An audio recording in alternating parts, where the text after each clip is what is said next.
Seul au sol, encore devant les juges.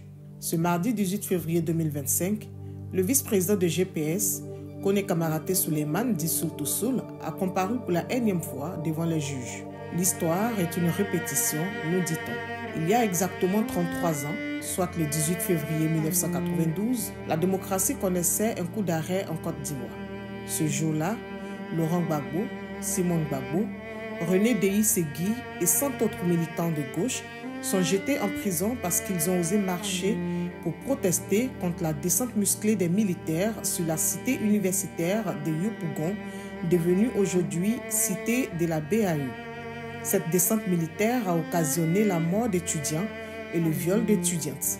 C'était sous le régime d'un certain Alassane Dramane Ouattara, le seul et unique premier ministre de Félix Houphouët-Boigny.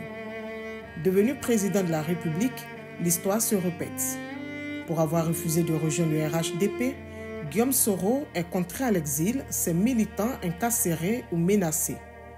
Le plus célèbre des prisonniers de Ouattara est Seul au sol. Pour sa loyauté à Guillaume Soro, il a fait le tour de presque toutes les prisons de Côte d'Ivoire. Il a été gracié, malgré cela, il est permanemment convoqué par les juges et le procès part de report en report. Quand est-ce que cet harcèlement prendra-t-il fin? Bien malin, qui pourra répondre à cette énigme. Il a déjà été acquitté, donc en temps normal, on devrait lui donner sa liberté. Bon, mais malheureusement, comme le pays, vous-même, vous voyez ce qui se passe dans le pays, la loi n'existe même pas.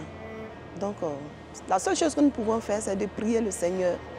On se met en union de prière et puis bon. Quand on dit que nous sommes dans un pays démocratique, la raison est voulu que les choses se passent dans les normes.